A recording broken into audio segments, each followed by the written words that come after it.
In this video, we are going to review some important chemistry terms, and we're going to start with the atomic number. The atomic number refers to the number of protons that are in the nucleus of the atom. And it is the atomic number, and therefore, by extension, the number of protons in the nucleus, that identify an element. For example, if we go to the periodic table, we see that all the elements are listed in order of atomic number. So here we have hydrogen is atomic number 1. That means it has 1 proton in its nucleus. Helium has 2 protons in its nucleus. If we move to carbon, very ubiquitous element, it has 6 protons in its nucleus. You cannot change that number. You cannot change the number of protons in a nucleus and still have carbon. If you add a proton into the nucleus somehow, and thereby having 7 protons in the nucleus, you no longer have carbon. You would have nitrogen. Similarly, if somehow you were able to just reach in and pluck out one of the protons in the nucleus of carbon, you no longer would have carbon. You would have boron. Now, other parts of the atom change. The number of neutrons, the number of electrons, that can change, and you could still have carbon. But the number of protons in the nucleus has to stay the same, or else the element changes. Okay, let's move on to the second term listed, and that is isotope, with the subheading of mass number. An isotope refers to having various forms of the same element. So let's look at carbon. You can have carbon. Carbon has 6 protons in the nucleus, like we spoke about. However, the number of neutrons can change. So you could have 2 forms of carbon. Both of them have 6 protons in their nucleus, and they have to, otherwise it's no longer carbon. However, the mass number is different. The mass number refers to the number of protons plus neutrons. So the most common isotopes of carbon are carbon-12 and carbon-13. So this number here, the 12 and the 13, refers to the mass number.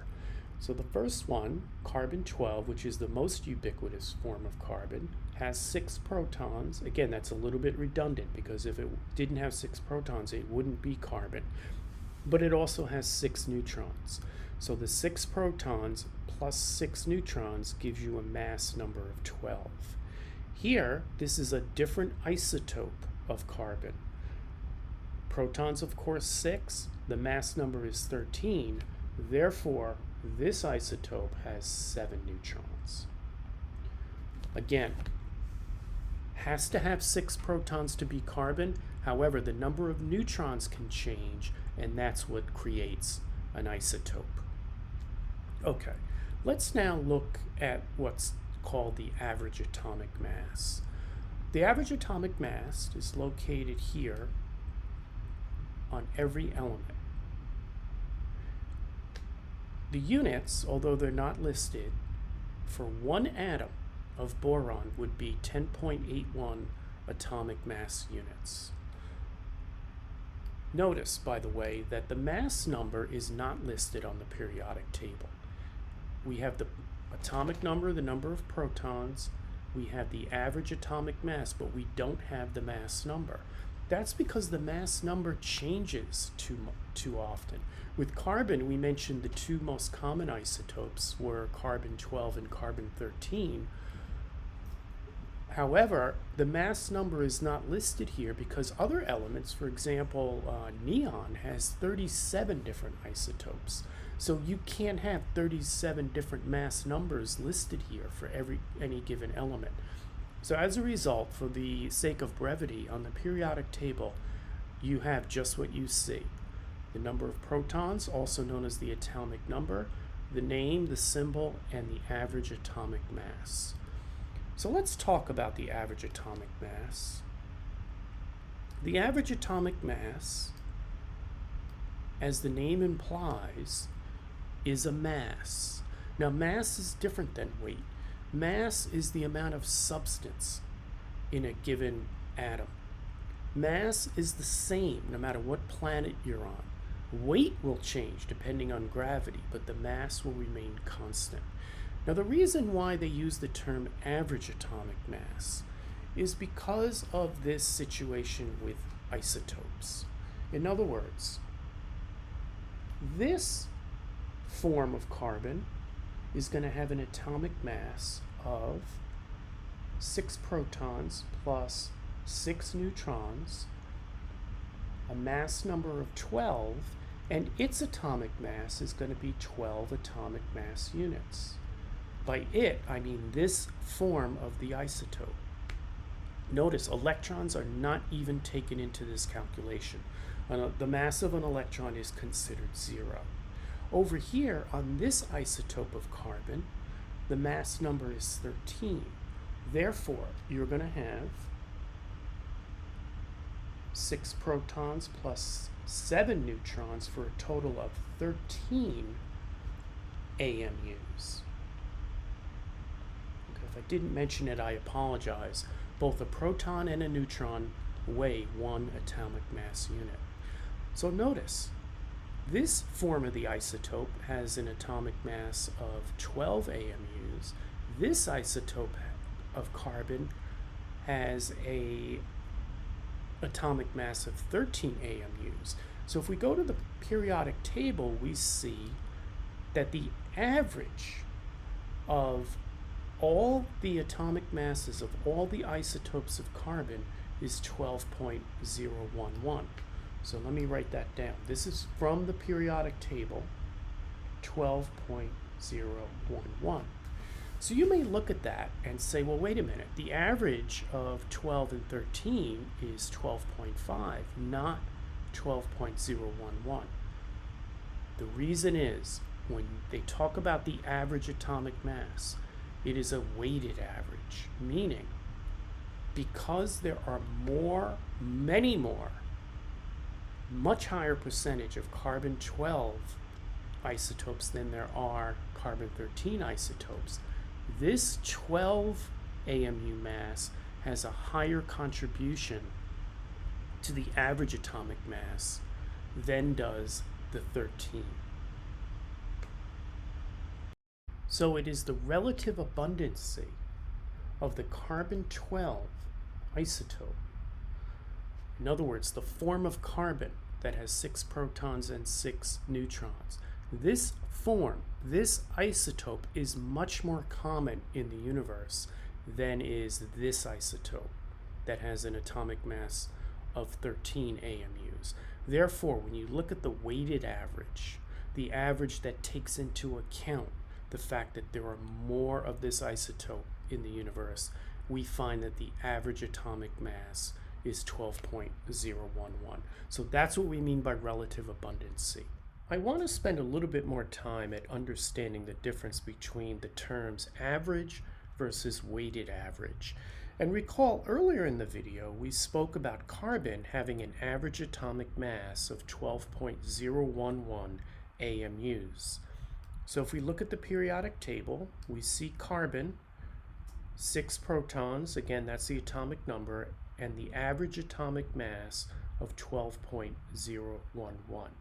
So I want to emphasize that this average atomic mass is a weighted average, meaning it takes into account the relative abundance of these two most common isotopes of carbon. In other words, the fact that there's much more carbon-12 located in the universe than there is carbon-13, the weighted average, which takes that into account, takes into account that there's more carbon-12, the weighted average is going to be closer to carbon-12 than it is carbon-13. So I thought I would use a real-world example to try to give you a sense of what this term weighted average means. Okay, so suppose you are taking a class, and for whatever reason, the teacher says that all the exams in the class have an equal weight.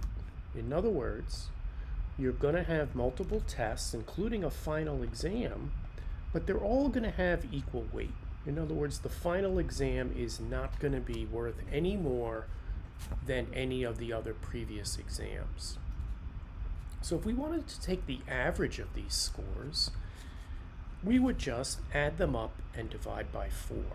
In other words, we have 4 exams with equal weight. Each of the weight would be 25%. So if I took 25% of 75, that's your first score, I added it to 25% of your second score, and I continued this on, we would end up with 0.25 times 75 plus 0.25 times 80 plus 0.25 times 90 plus 0.25 times 85.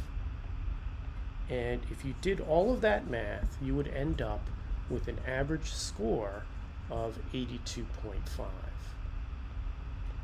Okay, now you have another class. Okay, and for simplicity and efficiency's sake, we're going to assume that you got the same scores. But in this class, the teacher is going to weigh the final higher.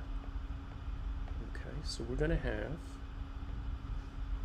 75, 80, and 90, okay, assuming the same scores. However, for this class, the teacher is going to say each of the first 3 are worth 20% of your grade, and the final is going to be worth 40% of the grade. So now this final grade looms larger when you compute the average. This is now a weighted average.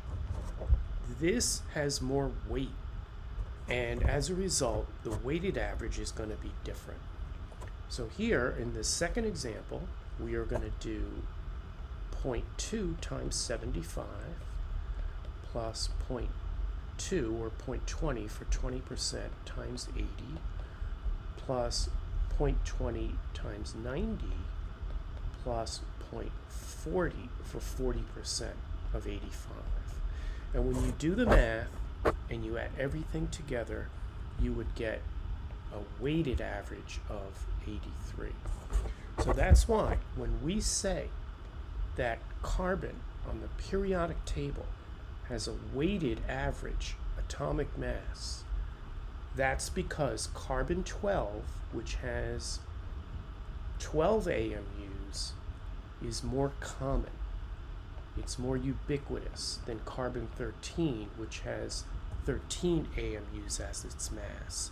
The fact that this is more common, there's a higher weight attached to it in terms of how often it is calculated in the average. Just like here, this score has a higher weight because it's 40%. So that's what we mean by weight. The weighted average has nothing to do with this amount. This is the mass. Weighted refers to the emphasis. Here, 40% emphasis versus in the previous class, 20% emphasis on all of the scores. Now take a look at beryllium. So beryllium has an atomic number of 4. That means it has 4 protons in its nucleus. And it has an average atomic mass of 9.012 atomic mass units. That means one atom of beryllium on average has this average atomic mass. So let's take a look at beryllium and look at its various isotopes and see if we can have some intuition on the relative abundances thereof. Well, we know that beryllium has to have 4 protons in the nucleus. So if it has 4 neutrons, its mass number would be 8. So this would be beryllium 8 isotope. 4 protons, 4 neutrons, a mass number of 8, beryllium 8. The atomic mass of this isotope of beryllium would be 8 AMUs. Well, there's also another form of beryllium where, of course, it has 4 protons in the nucleus. It has to, otherwise it wouldn't be beryllium. However, it has 5 neutrons for a mass number of 9, and we call that beryllium 9. The atomic mass of this isotope of beryllium would be 9 atomic units. So what does this tell you? The fact that the average atomic mass for beryllium in general in the universe is 9.012, it's much closer to this isotope. Therefore, this is the more ubiquitous isotope in the universe. Now that we have some background on what average atomic mass is, what relative abundance is, what the atomic number is, let's try to solve a typical problem that you might get on your homework. Namely, if you are given the relative abundance of the most common boron isotopes, can you find the average atomic mass? So here we go. Here is boron right from the periodic table, has an atomic number of 5. Boron 10 means it has a mass number of 10. So boron 10, by definition, would have the 5 protons that it has to have, as well as 5 neutrons. Its atomic mass number would be 10, and therefore its atomic mass, this specific isotope, would have an atomic mass of 10 atomic mass units. Moving to the other side, if we look at boron number 11, meaning boron with a mass number of 11,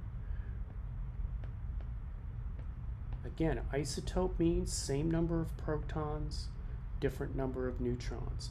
So boron 11 is of course going to have 5 protons, it has to, and it's going to have 6 neutrons for a mass number of 11, and its atomic mass is going to be 11 atomic mass units.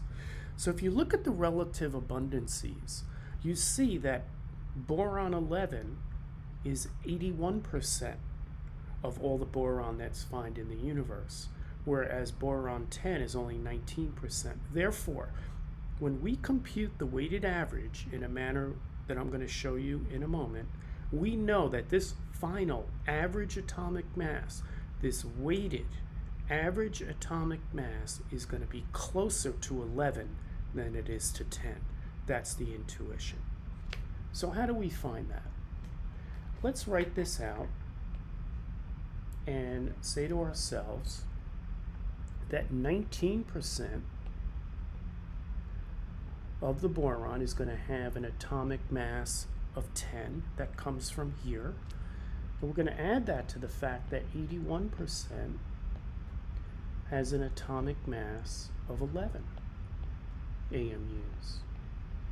And when we do the math and we change this to 0.19, multiply it by 10, change this to 0.81, multiply it by 11, we get 1.9 plus 8.91, and our final answer is 10.81 atomic mass units.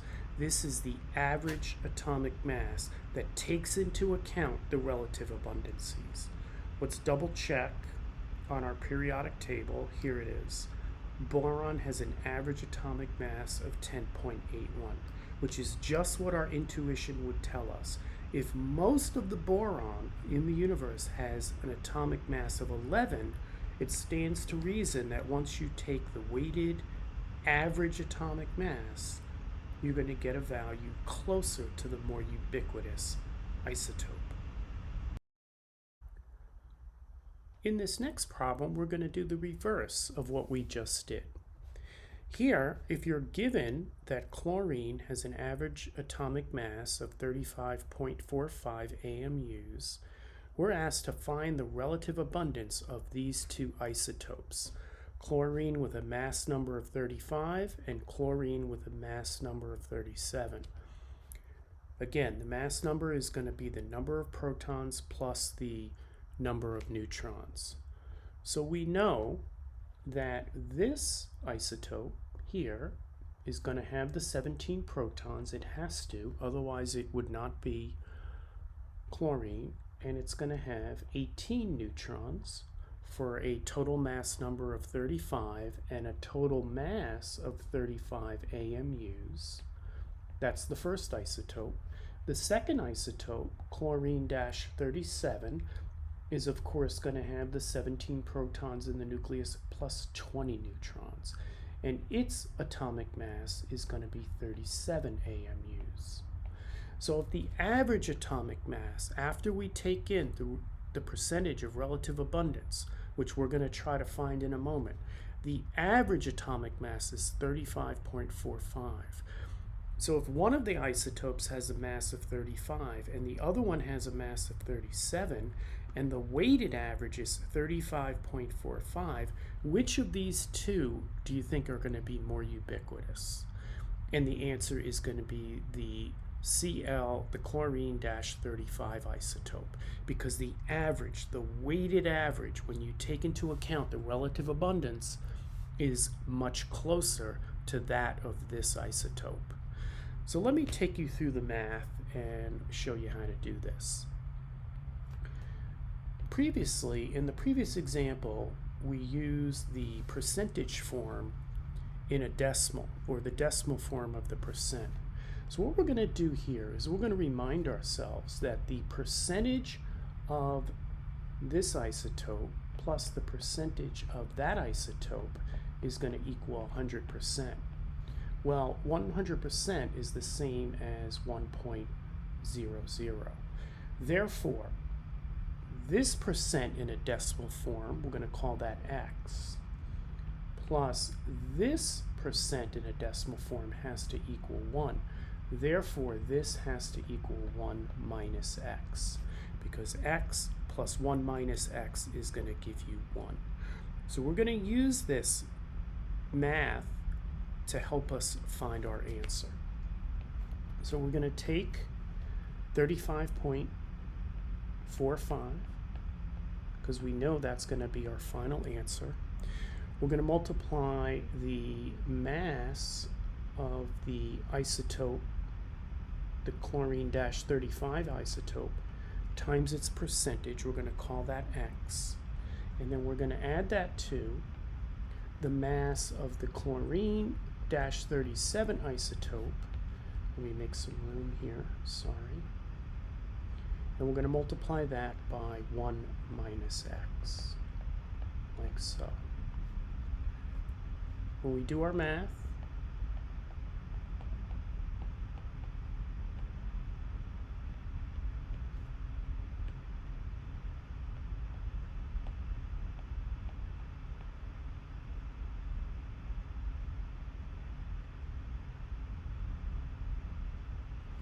we end up with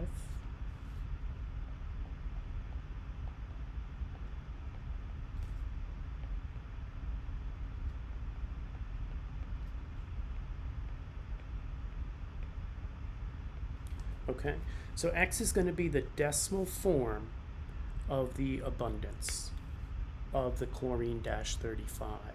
So when we change that to a percent, that's going to be 77.5%, and 100 minus that is going to give us 22.5%. This is going to be for the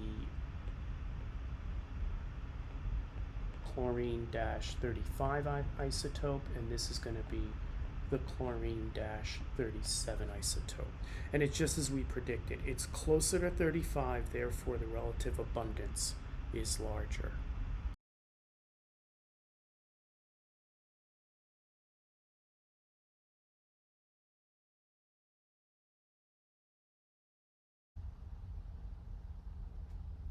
In the next portion of this video, I'm going to talk about a topic that sometimes can be confusing for students. And in order to do that, I'd like to take a look at nickel. As you can see, nickel is number 28 on the periodic table, and recall that that number, 28, is its atomic number, meaning it has 28 protons in its nucleus. So let's take a deeper look into nickel. Again, the atomic number is 28. This is the number of protons. And the number down below is the average atomic mass. And that's going to be in AMUs. That means if you were to pluck a nickel atom out of the universe, chances are it's going to weigh approximately 50, not weigh, let me rephrase that. If you pluck a atom of nucleus out of the universe, chances are it's going to have a mass of 58.69 atomic mass units. Okay, so note I caught myself when I first said weigh. And it turns out that there is confusion between mass and weight. They are not the same thing. Recall that mass is the amount of substance. Some teachers might say stuff. This does not change no matter what planet you're on. Okay, so it does not change.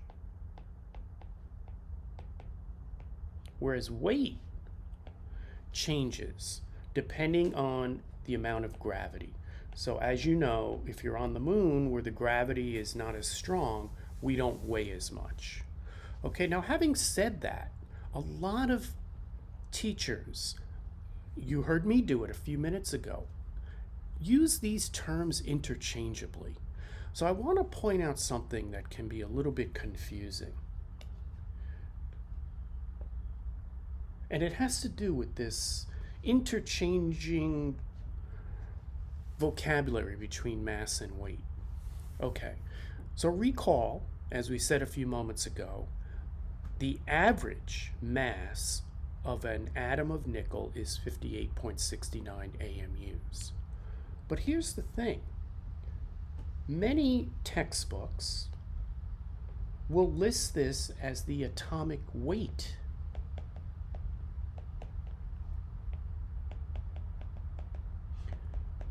If you see that, especially in an older textbook, or if your teacher understandably, reasonably uses this term instead of this, keep in mind that they are the same thing. This is not a weight. We just got finished saying it's a mass, and we just explained that mass and weight are technically not the same. But you, in your chemistry studies, may see this. And if you do, just remember, it's the same thing as the atomic mass. In fact, this word weight has nothing to do with weight like we know it, like, a pound of meat or someone weighing 42 pounds. This word weight has to do with the fact that this average atomic mass is a weighted average. Remember, we talked about the concept of what a weighted average is. Remember, if you have several scores on exams during the course of a course, if the final exam is weighted higher, then it counts as a higher percentage of your grade.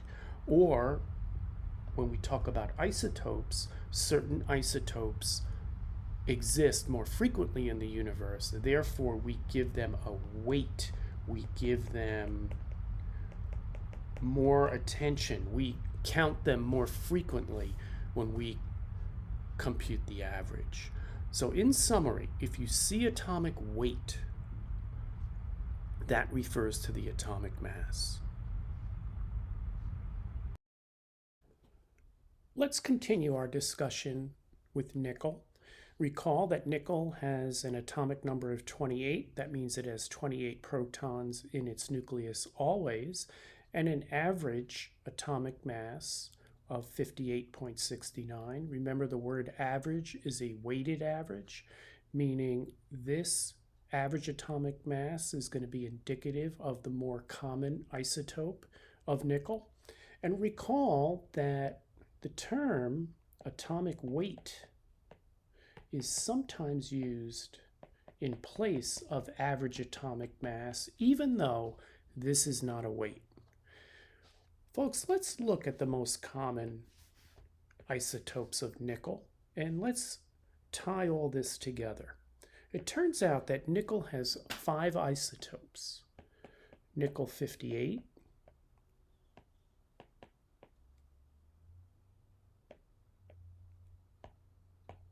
'60, '61, '62, and '64.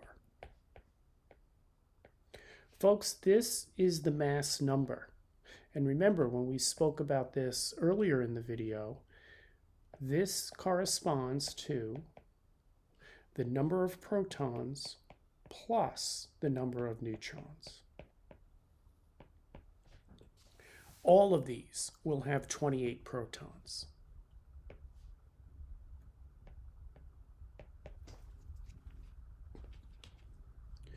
Therefore, the number of neutrons can be found by looking at the mass number. So if we look at nickel 58, it has to have 30 neutrons.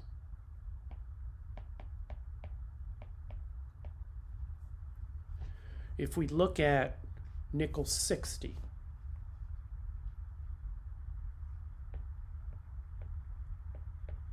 it has to have 32 neutrons, and so forth. Okay, now let's look at this and ask ourselves, which of these isotopes, all of which have different mass number because they have different number of neutrons, which one of these do you think is the most common or most ubiquitous? Another word that's used. It turns out it's nickel 58.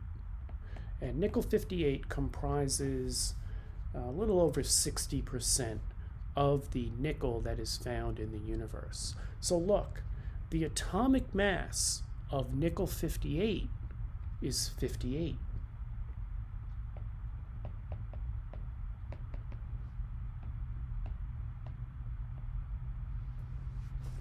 That's because nickel 58 has 28 protons, 30 neutrons, and each proton and each neutron weigh 1 AMU.